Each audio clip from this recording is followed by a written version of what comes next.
welcome to Podcaster Meets World. This is episode 3. I am, of course, Steve, Joe, and Mike. Joining me is Steve Megatron. Hello, sir. Hello. We are back. We hope everyone listened to the first 2 episodes, because we're finally releasing them now. Yay!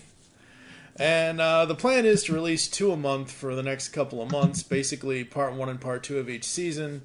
As I said, this is season 2, part 1. Season 2 had 23 overall episodes, so we'll be doing episodes 1 to 12 here in this episode, and then 13 to 23 in the next episode of the podcast. Season 2 of Boy Meets World. Wow. This is completely different. Like, I know that they were going to high school, I knew that, but, like, didn't realize transitioning was as fast as it is, because the first season, he's pretty much a kid. Yeah, it's tonally different than the first season. Oh, yeah. There's a totally different tone. There's very middle schooly styles to it. You lose Minkus. Yep. You get Topanga's regular cast. You get what's the teacher's name? Mr. Turner. Yes, Mr. Turner. I don't know why that's so difficult to remember. I have family with that last name, so but I love the character in the show. So yeah, I love the characters in this season, and I love the characters in the first season as well. But this season, man, I forgot how they pretty much jump right into the high school thing.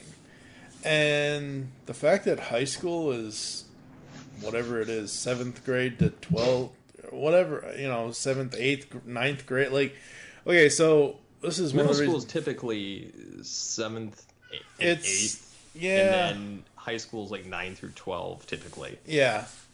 But this looks more like a 7 through 12, like what my high school was. Yeah. Thank you for that, Kat. Yes, I heard him. Yeah, and it's a little strange having it be that much, because for me, elementary school was K through 6. Junior high because we called it junior high in Massachusetts. We didn't call it middle school. It was 7 to 9, and then high school was 10 to 12. But I never went to past 7th grade in Massachusetts because I ended up in Kentucky, and in Kentucky, middle school was 6th grade to 8th grade, and then 9 to 12 for the 4 years of high school. Yeah, this would just be weird for me, having 7th and 8th graders in with the freshmen, the sophomore, the junior, and the seniors. Well, see, it got really weird later on in my school district that I grew up in, because then eventually they made elementary school K through 5, and then they made 6, 7, and 8 be middle school, right? And then they made the funny thing is my school they actually brought 6th graders in and put them in the basement because it's the only place they had left. So they had like 6 through 12 in the same school. Oh my god! So they kind of kept the 6th graders isolated to like 3 classrooms. Oh my god!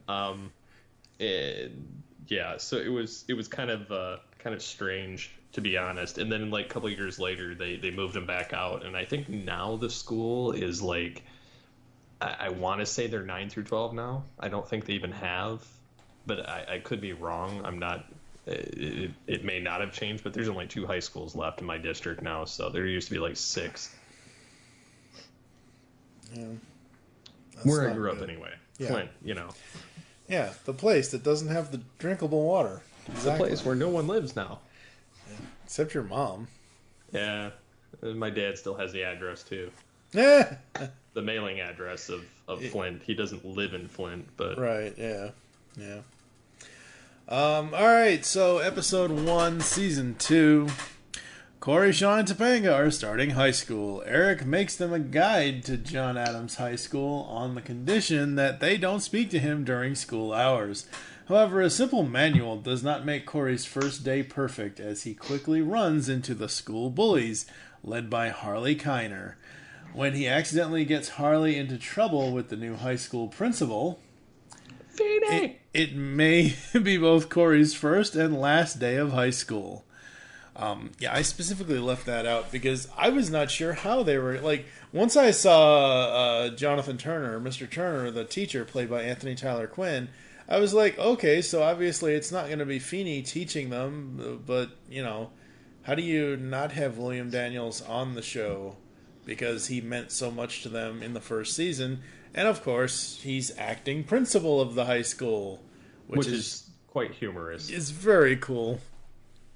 Because you get to see a side of Mr. Feeny that we didn't see in the first season. You get to see him... Stern. Well, yeah, there's that. But you also get to see him interacting with other teachers. I don't remember, and we just did this a few months ago, I don't remember in season 1 Mr. Feeny interacting with many other teachers in the middle school setting. If any at all. Like, maybe in passing, but, you know, the fact that he's the acting principal now, and, you know, obviously the teachers kind of work for him, work for the school board kind of a thing. Very, very, very cool. What did you think of Back to School, the first episode of the second season? At first, I really wasn't sure what to think. I mean, I enjoyed it when I first saw it. And then the whole introduction of Harley and his gruesome twosome. Kind of, I was like, this is going to get strange. I was like, okay, but you know, they had Feeny, and then he had a totally different role, so he kind of got to stretch his legs a little bit more. And yeah, I mean, the whole school bully. I mean, I can relate to it because when I was in middle school, I got picked on something terrible because, you know, quiet nerd, introvert, got a lot of the same attention. However, I didn't get threatened to be, you know, beat up or anything. But they would just mess with me. So mine was more of a bus problem than a school problem. Yeah. You notice any Kevin Smith characters in this season?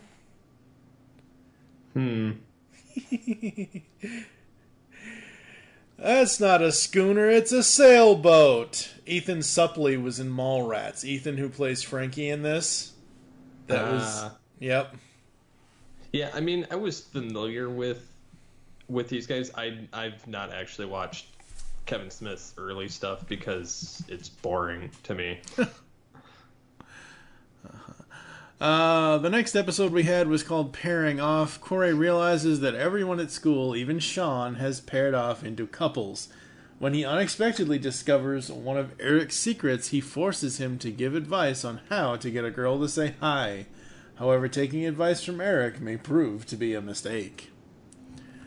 I love this, because this is the episode where they end up at the poetry reading.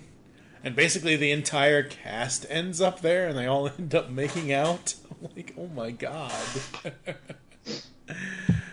But yeah, it really does suck when all of your friends end up pairing off and having relationships, and you're still the single person, and thankfully that's not me anymore, but it's one of those things where I've lived a life of being that. I've lived a life of being Cory at this point in time.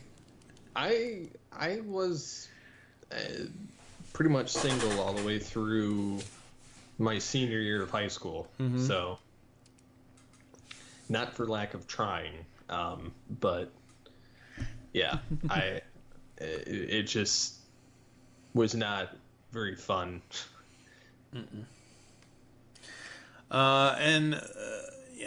Yeah. So the pairing off, I understand, and again, it's an interesting lesson to show people.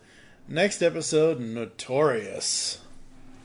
Eric is going out with a senior who uses him to get what she wants. Meanwhile, Shawn wants to make a name for himself, so he changes a headline in the school paper to say that new principal is a weenie.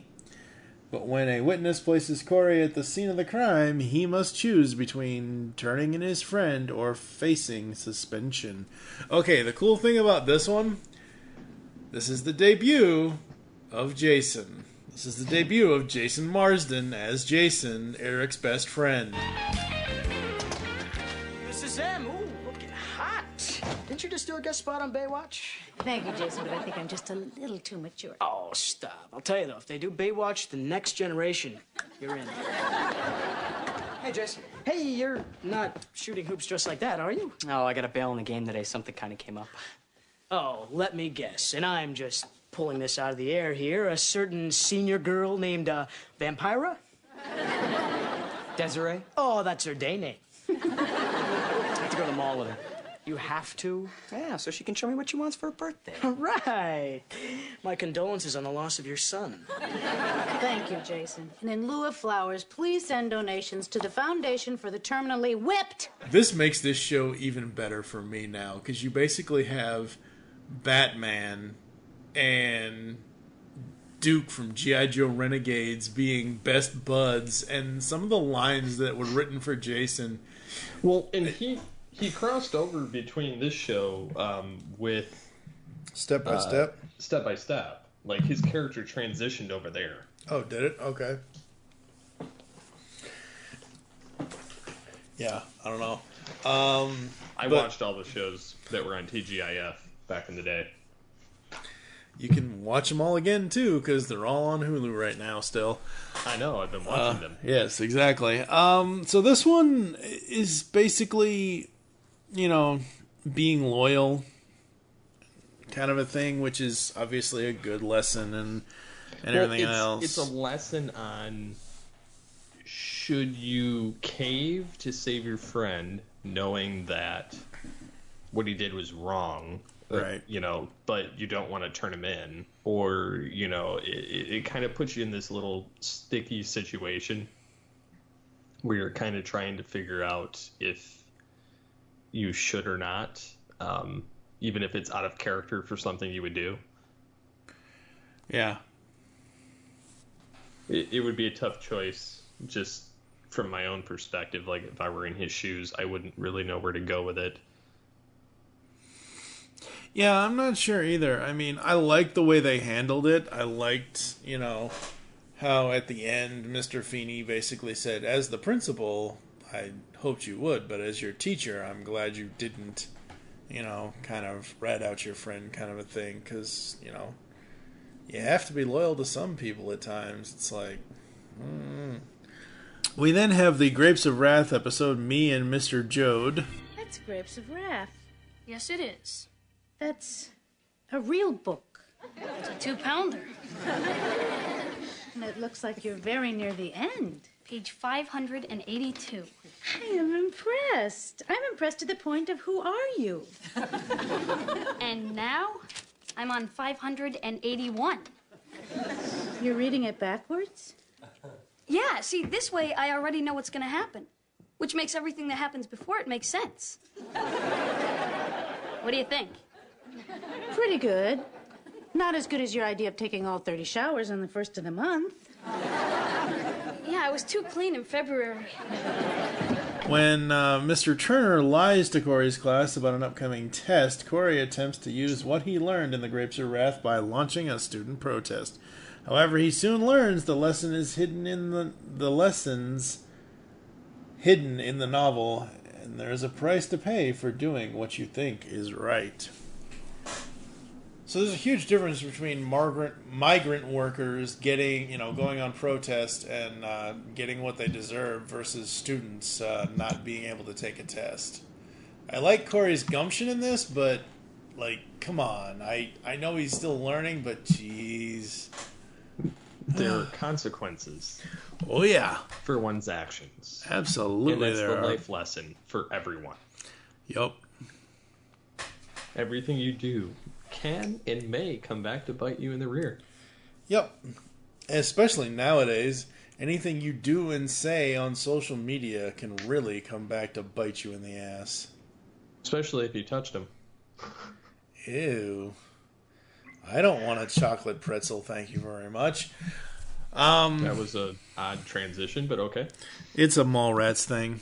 Yeah, I've not watched that. Yeah, I know. It doesn't resonate with you, but it'll resonate with other people that might listen to this, maybe. I don't know. The whole 5 Kevin Smith fans. There are more fans of Kevin Smith than that. You know better. I know, they're online cinema geeks. Oh, my God. Oi. The shameless plug. Yeah, Very, very shameless plug. Go listen to Cinema Geeks. They watch the movies, so you don't have to. They have a whole retrospective on Kevin Smith, so go watch them or listen. Something.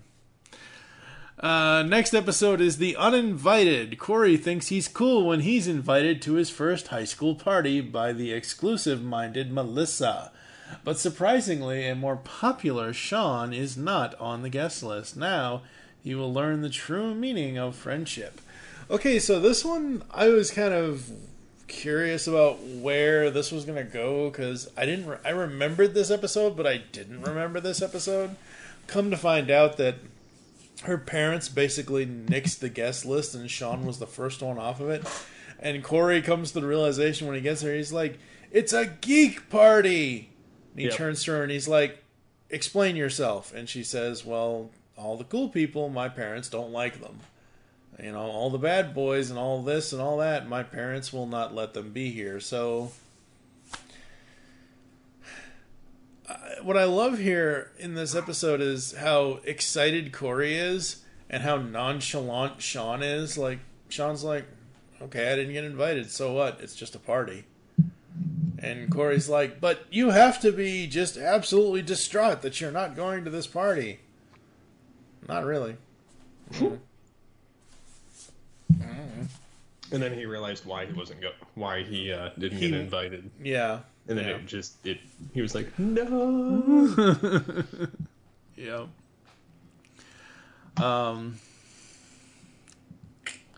The next one is Who's Afraid of Cory Wolf? This was a weird episode. A lot of their high school Halloween episodes were really strange anyway, though. Okay. There's one even later on that's basically like Scream, and it's got Jennifer Love Hewitt in it as another student, but one that Eric likes, and they're in the detention hall, and everybody's slowly being picked off. Mm-hmm. So they've got a couple of weird Halloween ones. However, I will say that they're better than what we got, I think, in Girl Meets World. Yeah, the first, what I like this about one is still a little strange, though. Yeah, this one was strange. The Girl Meets World stuff, which obviously we'll get to close to the end of the podcast series here. What I like about that is you basically have Augie narrating most of it in pretty much all three of the Girl Meets Terror episodes.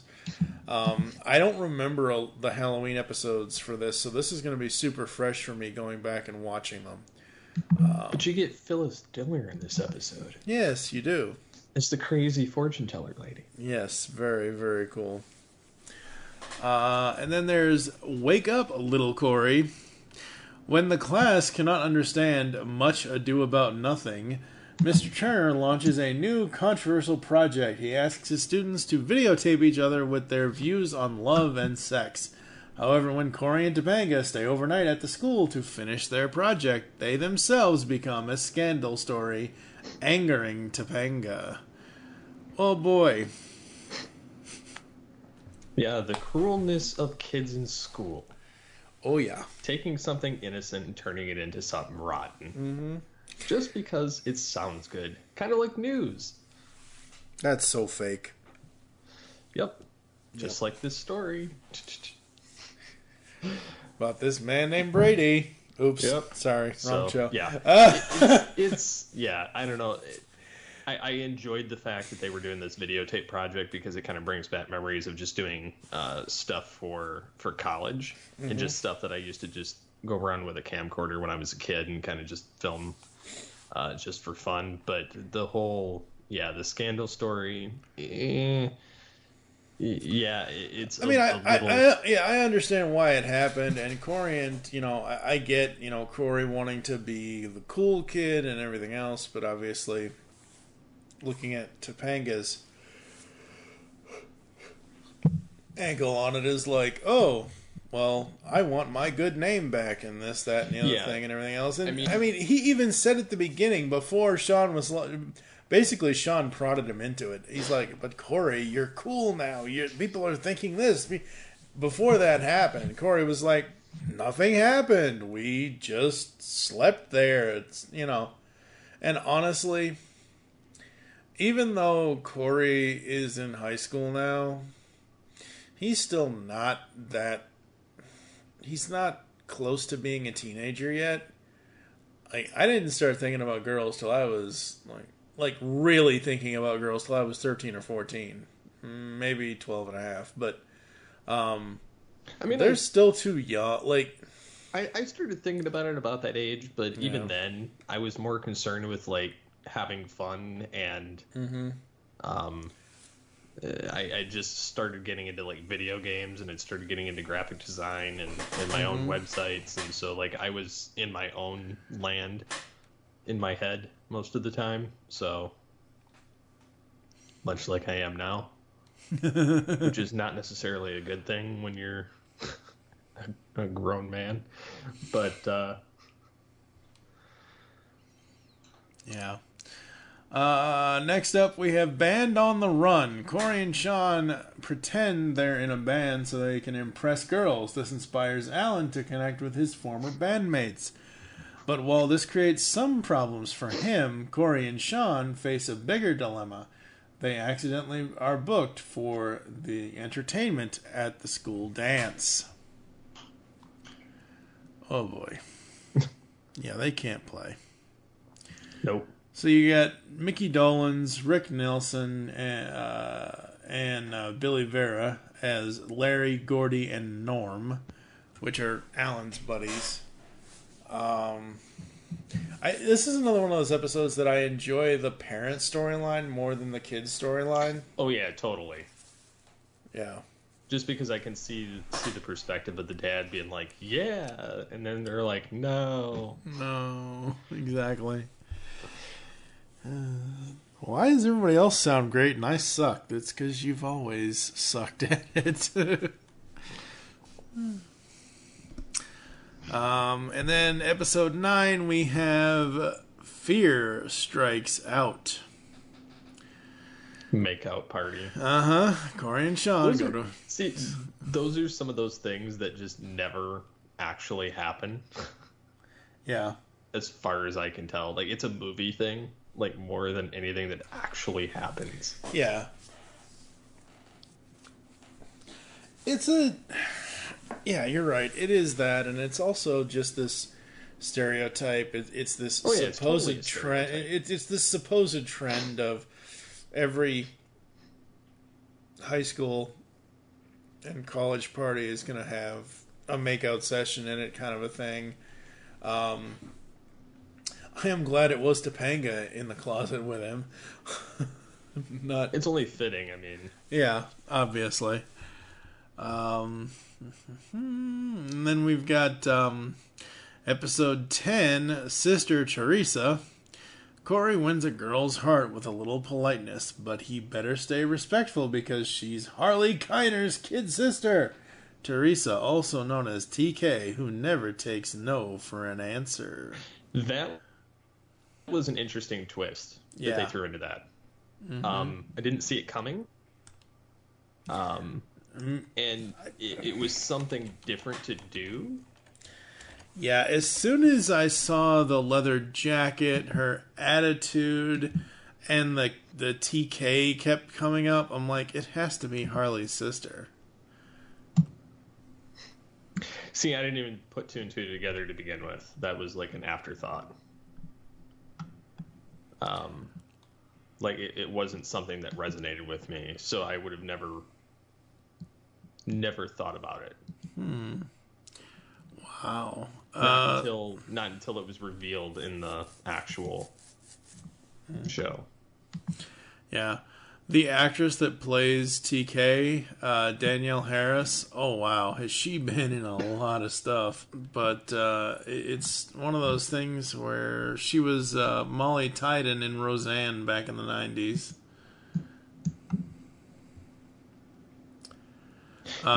Funny enough, I didn't watch Roseanne back in the 90s, but I watch it now. Like the new one. The new one, yeah, I tried. It was alright. It's actually, it keeps pretty... in tune. So yeah, I don't necessarily hate it, but there's no I don't know. I think it fits better now than some of the other revivals. Yeah. Okay, so we've obviously seen TK here. We've seen Danielle Harris as Harley's sister, Teresa. Had you ever watched Don't Tell Mom the Babysitter's Dead? I think I've seen it once. Remember the sister in there, Melissa? Vaguely. Same actress. Nice. Yeah. Like, that's her top thing that she's known for on IMDb. Is that movie, The Last Boy Scout with Bruce Willis, and Halloween 2 and Halloween 4.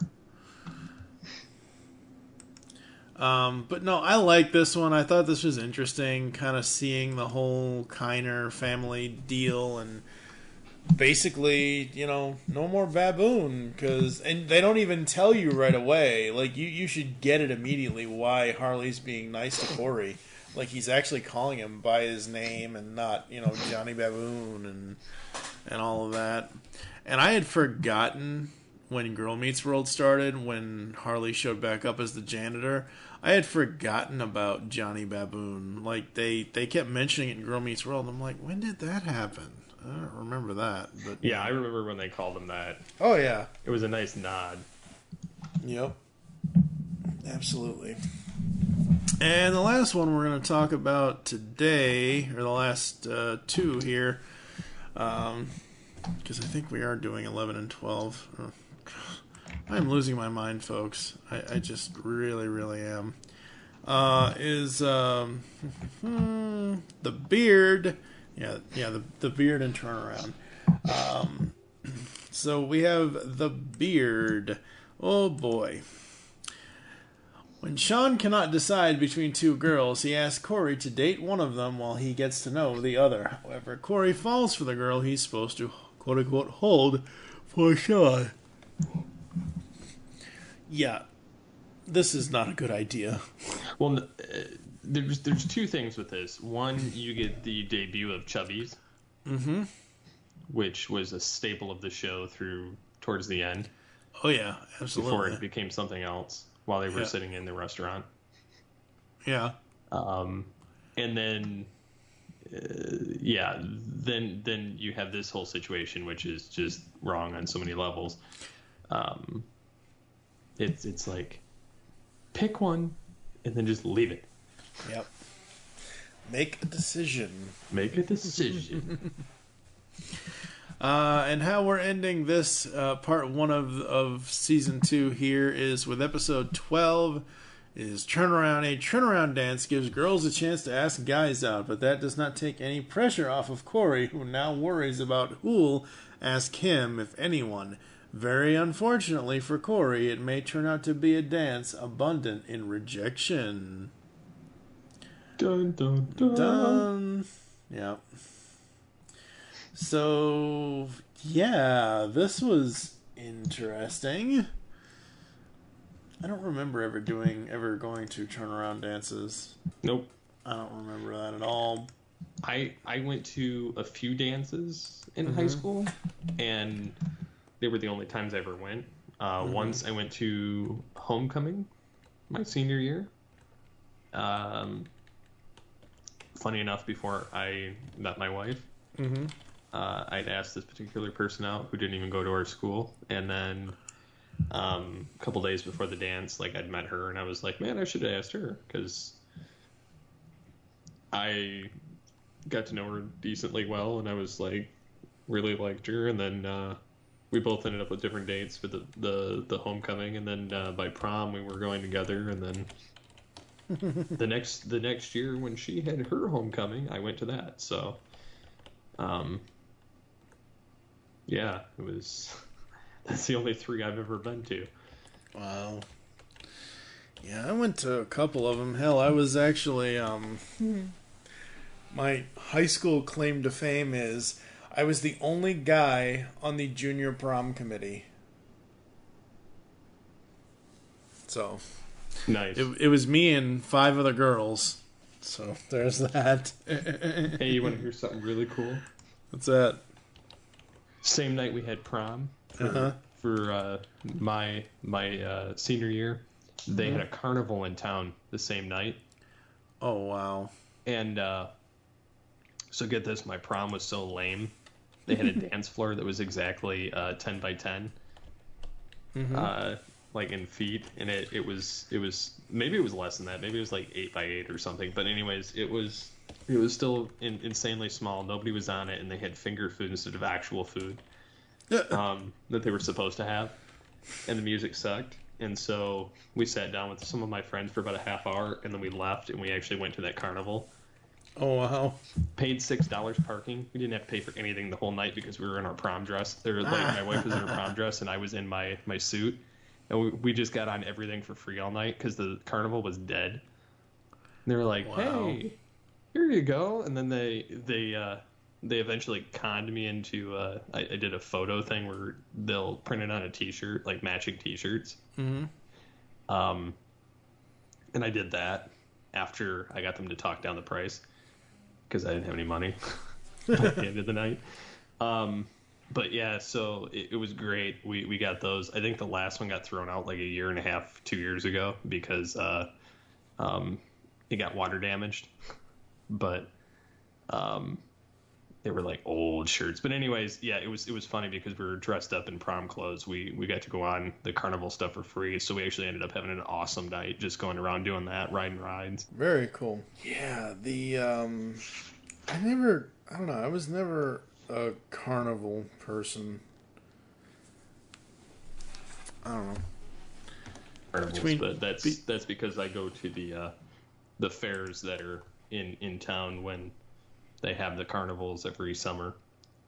Right. It was always a staple of my childhood, so I go and I take my children. We don't actually go on anything because the prices are so high. We actually go for like the animals and like all the little exhibits that they have. Right. Which is just more than enough worth it because my kids are so small, they couldn't get on any of the rides anyway. So. Very cool, very cool. The first half of season 2 here, I'm really digging it. I think it's great. I think it's really funny how they're juggling everything. It's not just Cory and Shawn and Mr. Feeny. It's not just Cory, Shawn, Topanga, and Mr. Feeny. It's all these other things. Those two kids, the ones that kept getting, the first lines, and then Cory and Shawn will come in and basically say the same lines, and those kids will get hit. The two nerds. The two geek, I kind of felt sorry for them. I love the lessons that they're teaching us here, because this is definitely, now, maybe not, you might not, you may eventually, but this is a show, if Karen and I were going to have kids, this is definitely a show I would show them. Because regardless of any language or any other thing, and the language isn't really that bad at all, really, every now and then it might be, but very, very rarely, because it is family television. But a lot of the lessons that we're taught here are lessons that every kid should learn, I think. Yeah, I mean, there's a lot of lessons in the show, and we watched Girl Meets World with the kids too, so I mean, it just seems like there's more, it's not as Disney-fied, so like things aren't as hidden as well, I would say. To where certain things may bother my children specifically, but the show as a whole is not bad by any means. Yeah, no, not at all. Season 2 is shaping up to be very, very fun. I can't wait to see what more adventures Mr. Turner has. I really can't wait. I don't think it's this season. Is it next season? Season 3 that his buddy comes in, the other teacher? I want to say so. I think. Because that's when Shawn ends up with Turner. Mm-hmm. And they have that other teacher that's got the AV department. Yep. It may be that, or it may be the second half of the season. I can't recall. Yeah, I can't recall either. Yeah, I want to say it's next season, though. Yeah. So, yeah, I mean, overall, this season's shaping up to be much better than the first. I'm enjoying a lot of it more. A lot of it resonates higher on my scale of enjoyability. So, yeah, there was so many things I laughed at. Like that very first episode, Back to School, There were so many things I laughed at in that episode. I absolutely love that. As I already said, I love the way, basically the new role Mr. Feeny is playing now. One of the cool things as this season progresses is him constantly questioning Mr. Turner and their basically the old world style of Mr. Feeny and the new hip style of Mr. Turner, the way their teaching style is.